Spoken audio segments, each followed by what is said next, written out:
ನಮಸ್ಕಾರ, ಕನ್ನಡ ಒನ್ಗೆ ಸ್ವಾಗತ. ನಾನು ಭಾಗ್ಯನಾರಾಯಣ ಬೊಗೋರ್ಪು.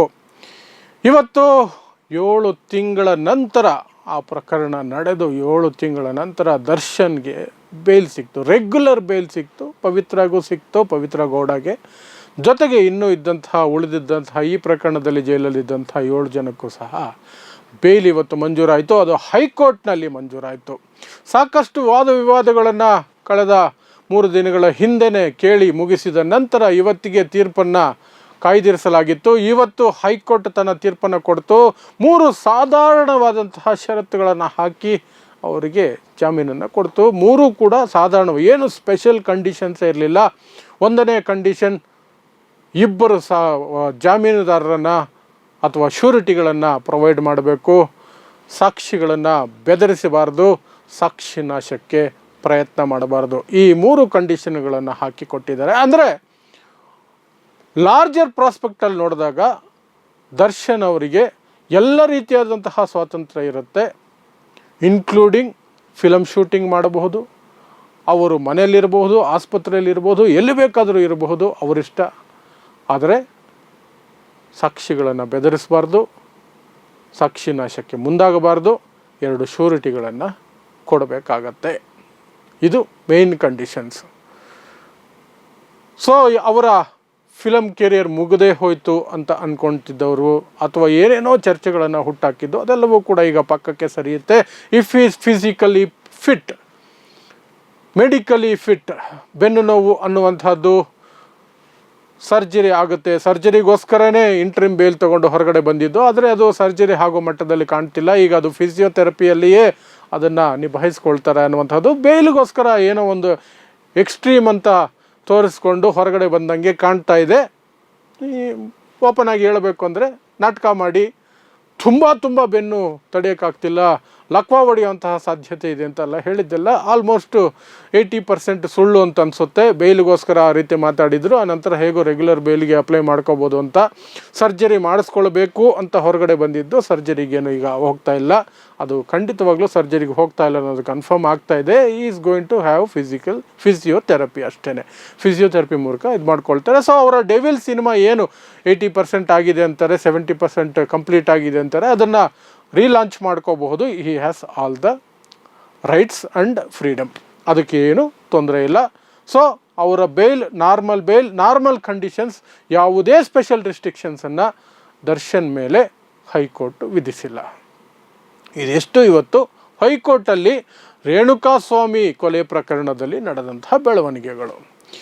ಆ ಬೆಳವಣಿಗೆಗಳ ಹಿನ್ನೆಲೆಯಲ್ಲಿ ಈಗ ನಾವು ನೋಡಬೇಕಾಗಿರುವಂಥದ್ದು, ಕಳೆದ 6-7 ತಿಂಗಳಿಂದ ಈ ಪ್ರಕರಣದಿಂದಲೇ ನಾವು ಬದುಕ್ತಿದ್ದೀವಿ, ನಾವು ಈ ಪ್ರಕರಣಕ್ಕಾಗೇ ಹುಟ್ಟಿರೋದು ಅಂತ ಅನ್ನುವ ರೀತಿಯಲ್ಲಿ ನಡ್ಕೊಳ್ತಾ ಇರುವಂತಹ, ದಿನ ಬೆಳಗಾದರೆ ದರ್ಶನ್ ಇರೋ ಜೈಲು, ದರ್ಶನ್ ಇರೋ ಮನೆ, ದರ್ಶನ್ ಇರೋ ಆಸ್ಪತ್ರೆ, ಅದರ ಮುಂದೆನೇ ಠಿಕಾಣಿ ಹೂಡ್ಕೊಂಡಿರುವಂತಹ ಮಾಧ್ಯಮಗಳ ಗೋಳನ್ನು ನೋಡೋಕ್ಕೆ ಆಗ್ತಿಲ್ಲ ಈಗ.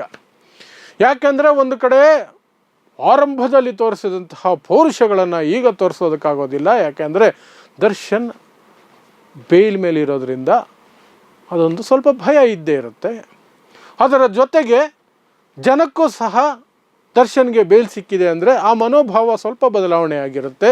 ಮತ್ತು ಪ್ರಕರಣವೂ ಸಹ ಹಳೆದಾಗಿದೆ. ಜನ ಒಂದಷ್ಟು ಲೀನಿಯನ್ಸನ್ನು ಆರೋಪಿ ಸ್ಥಾನದಲ್ಲಿರುವಂತಹ ದರ್ಶನ್ಗೆ ಕೊಡೋದಕ್ಕೆ ಶುರು ಮಾಡ್ತಾರೆ. ಇನ್ನು ದರ್ಶನ್ ಅಭಿಮಾನಿಗಳು ಟಾರ್ಗೆಟ್ ಮಾಧ್ಯಮಗಳನ್ನು ಇನ್ನೂ ನೆಕ್ಸ್ಟ್ ಲೆವೆಲ್ಗೆ ಮಾಡ್ತಾರೆ. ಹಾಗಾಗಿ ಆರಂಭದಲ್ಲಿ ಇವರು ಜಿಗಿದಾಡದಷ್ಟು ಮಟ್ಟಕ್ಕೆ ದರ್ಶನ್ ವಿರುದ್ಧ ಜಿಗಿದಾಡೋದಕ್ಕೆ, ಎಸ್ಪೆಷಲಿ ಸುವರ್ಣ ನ್ಯೂಸ್ನಲ್ಲಿರುವಂತಹ ಅಜಿತ್ ಅಂತವರಿಗೆ, ಆ ಪಬ್ಲಿಕ್ ಟಿವಿಯಲ್ಲಿರುವಂತಹ ಒಂದಷ್ಟು ಆ್ಯಂಕರ್ಗೆ, BTV ಯಲ್ಲಿರುವಂತಹ ಪತ್ರಿಕೋದ್ಯಮಕ್ಕೆ ಕಳಂಕ ಅನ್ನೋ ರೀತಿಯಲ್ಲಿ ಮಾತಾಡುವಂತಹ ಆ್ಯಂಕರ್ಗಳಿಗೆ ಅವಕಾಶಗಳು ತಪ್ಪು ಹೋಗ್ತವೆ. ಅವರಿಗೆ ಸಂಕಟ ಇವತ್ತಿಂದ ಗೋಳು ಶುರುವಾಗಿದೆ. ಹಾಗಾಗಿ ಪಬ್ಲಿಕ್ ಟಿವಿಯಲ್ಲಾಗಿರಬಹುದು, ಸುವರ್ಣ ನ್ಯೂಸಲ್ಲಾಗಿರ್ಬೋದು, ಅವರು ಕಂಡೀಷನ್ಸ್ ಹೊರಗಡೆ ಬಂದಿದ್ದ ತಕ್ಷಣ ಏನು ಕಂಡೀಷನ್ಸ್ ಇದೇನು ಕಂಡೀಷನ್ಸೇ ಇಲ್ಲ, ಸಾಕ್ಷಿ ನಾಶ ಅಂತಲೇ ಜೈಲಲ್ಲಿ ಇಟ್ಟಿರೋದು, ಸಾಕ್ಷಿ ನಾಶ ಮಾಡಬೇಡಿ ಅಂತ ಹೇಳ್ಬಿಟ್ಟು ಹೊರಗಡೆ ಬಿಟ್ಟರೆ ಹೇಗೆ ಅಂತೆಲ್ಲ ಮಾತಾಡೋದಕ್ಕೆ ಶುರು ಮಾಡಿದ್ದಾರೆ. ಇದೆಲ್ಲದರ ನಡುವೆ ಎಲ್ಲರ ಗಮನ ಇರೋದು ಮಿಸ್ಟರ್ ಅಜಿತ್ ಹನುಮಕ್ಕನವರು ಯಾವ ರೀತಿ ವರ್ತಿಸ್ತಾರೆ ಅನ್ನುವಂತಹದ್ದು.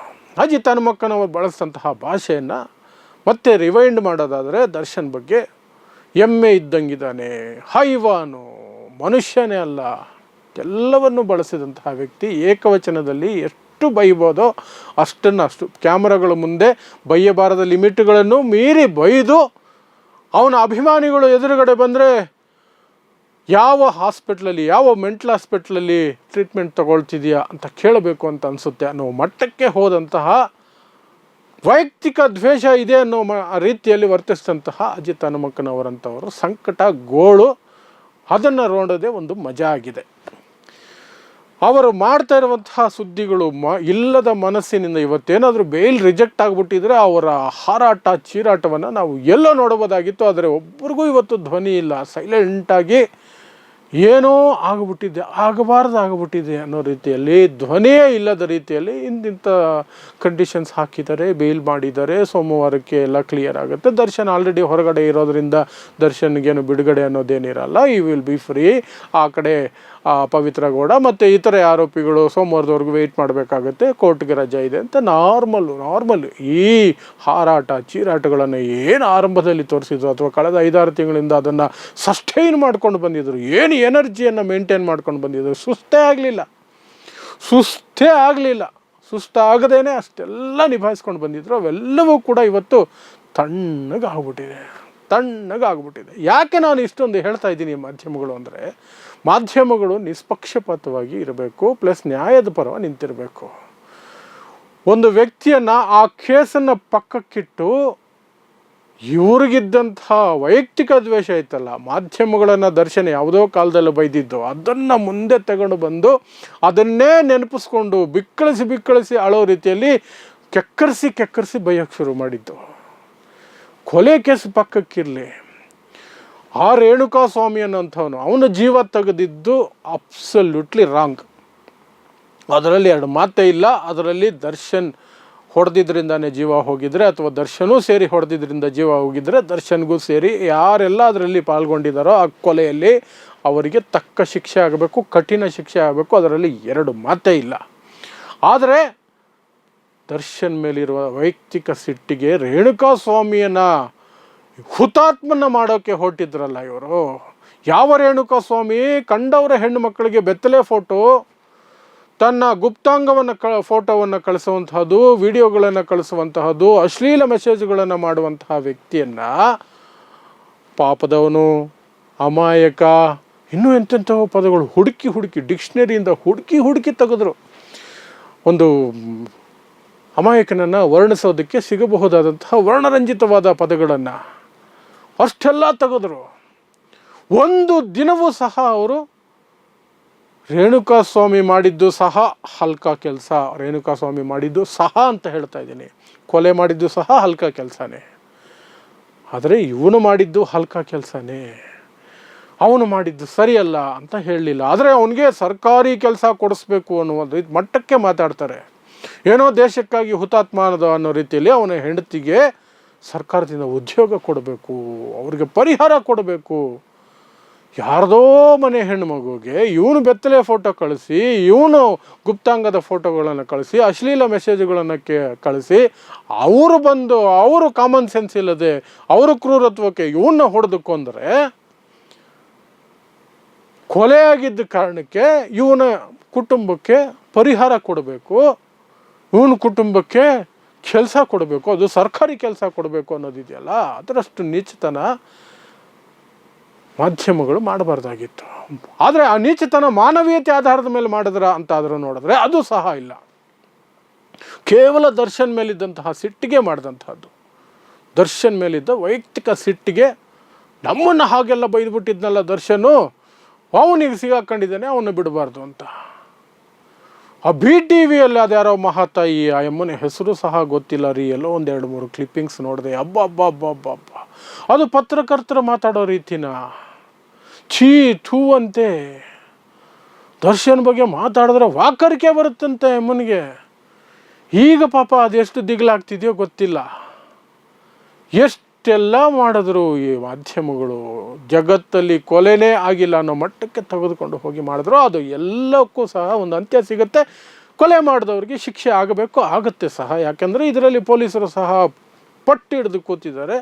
ಸರ್ಕಾರನೂ ಯಾರಿಗೂ ಸಹ ಮುಲಾಜು ತೋರಿಸ್ದಂಗೆ ಕಾಣಿಸ್ತಾ ಇಲ್ಲ. ಹಾಗಾಗಿ ತಪ್ಪು ಮಾಡಿದರೆ ದರ್ಶನ್ಗೆ ಸರಿಯಾದ ಶಿಕ್ಷೆ ಆಗುತ್ತೆ, ದರ್ಶನ್ ಗ್ಯಾಂಗಿಗೂ ಸರಿಯಾದ ಶಿಕ್ಷೆ ಆಗುತ್ತೆ, ಪ್ರತಿಯೊಬ್ಬರಿಗೂ ಆಗುತ್ತೆ. ಆದರೆ ಮಾಧ್ಯಮಗಳಿಗೆ ಏನು ಶಿಕ್ಷೆ? ಅವರು ತೋರಿಸಿದಂತಹ ಹಲ್ಕಟ್ಟು ಬುದ್ಧಿಗಳಿಗೆ ಏನು ಶಿಕ್ಷೆ? ಅವರು ದಿನ ಬೆಳಗಾದರೆ ಏನೇನೋ ಕಟ್ಟುಕತೆಗಳನ್ನು ಸಹ ಕಟ್ತಿದ್ರಲ್ಲ. ಏನೋ ಇವರೇ ಹೋಗಿ ದರ್ಶನ್ ಜೊತೆ ಬಾತ್ರೂಮಿಗೆ ಕೂತಂಗೆ ದರ್ಶನ್ಗೆ ಬೇದಿ ಆಗ್ತಿದೆ ಅಂತನೋ, ಕಕ್ಕಸೇ ಬರ್ತಿಲ್ಲ ಅಂತ ಹೇಳ್ದ. ಮತ್ತೆ ಮತ್ತೆ ಅವನ ಹೆಸರೆತ್ತಕ್ಕೆ ಇಷ್ಟ ಆಗಲ್ಲ, ಆದರೆ ಅವನು ಹೇಳ್ತಾನೆ ಬರ್ತಾ ಇಲ್ವಂತೆ. ಇವನು ಬಗ್ಗು ನೋಡಿದ್ದಾನೆ ಹೋಗಿ. ಬಾಬಾ ಬಾಬಾ ಚಿ ಚಿ ಚಿ ಚಿ ಚಿ ಈ ಮಟ್ಟಕ್ಕೆ ಮಾಡಿ ಒಟ್ಟಿನಲ್ಲಿ ಇದನ್ನು ಅರಗಿಸ್ಕೊಂಡ್ರು. ಒಂದು 6-7 ತಿಂಗಳಿಂದ ಅರಗಿಸ್ಕೊಂಡ್ರು, ಖುಷಿ ಪಟ್ಬಿಟ್ರು. ಆದರೆ ಇವತ್ತು ಅದಕ್ಕೆ ಒಂಚೂರು ತಣ್ಣೀರು ಬಿದ್ದಿದೆ. ಆದರೆ ಇನ್ಮೇಲೆ ಬೇರೆ ರೀತಿಯಲ್ಲಿ ಏನಾದರೂ ಹುಡುಕೊಳ್ತಾರೆ. ಇವ್ರಿಗೆ ಹುಡುಕೊಳ್ಳೋದಕ್ಕೇನು ಬೇರೆ ವಿಚಾರ ಇರಲ್ಲ, ಇಂತಹ ವಿಚಾರಗಳಿರುತ್ತೆ. ಯಾವುದಾದ್ರು ವೈಯಕ್ತಿಕ ವಿಚಾರಕ್ಕೆ ಹೋಗ್ತಾರೆ. ಅಲ್ಲಿ ಆಂಧ್ರ ಪ್ರದೇಶದಲ್ಲಿ ಮೋಹನ್ ಬಾಬು ಮನೆಗೆ ಹೋಗಿ ಮೀಡಿಯಾದವರು ಒದೆ ತಿಂದಂಗೆ ಏನಾದರೂ ಒಂದು ಎಡವಟ್ಟು ಮಾಡ್ಕೊಳ್ತಾನೆ ಇರ್ತಾರೆ. ಅದೇ ಮೀಡಿಯಾದವರು, ಈಗಿನ ಮೀಡಿಯಾದವರು, ಅದರಲ್ಲೂ ಮೇನ್ ಸ್ಟ್ರೀಮ್ ಮೀಡಿಯಾ ಅಂತ ಕರೆಸ್ಕೊಳ್ಳುವಂಥವರು ಮಾಡ್ಕೊಳ್ತಾ ಇರುವಂತಹ ಅನಿಷ್ಟಗಳು. ಸೊ ಇವತ್ತಿನ ಅಪ್ಡೇಟ್ ಇಷ್ಟೇ. ರೇಣುಕಾಸ್ವಾಮಿ ಪ್ರಕರಣದಲ್ಲಿ ದರ್ಶನ್ ಅಂಡ್ ಗ್ಯಾಂಗ್ನ ಎಲ್ಲರಿಗೂ ಸಹ ಆಲ್ಮೋಸ್ಟ್ ಬೇಲ್ ಸಿಕ್ಕಿದೆ. ಆ ಬೇಲ್ ಕಂಡೀಷನ್ಸು ಸಹ ಸೀರಿಯಸ್ ಏನಿಲ್ಲ, ಎಲ್ಲವೂ ಸಹ ನಾರ್ಮಲ್ ಕಂಡೀಷನ್ಸೇ ಇದೆ. ಇಬ್ಬರ ಶ್ಯೂರಿಟಿ, ಸಾಕ್ಷಿಗಳನ್ನು ನಾಶ ಮಾಡಬಾರ್ದು, ಸಾಕ್ಷಿಗಳನ್ನು ಬೆದರಿಸಬಾರ್ದು ಅನ್ನೋದು ಅಷ್ಟೇ. ನೋಡ್ತಾ ಇರಿ ಸಮ ಸಮಾಜಕ್ಕಾಗಿ ಕನ್ನಡ 1 ನ್ಯೂಸ್. ನಮಸ್ಕಾರ.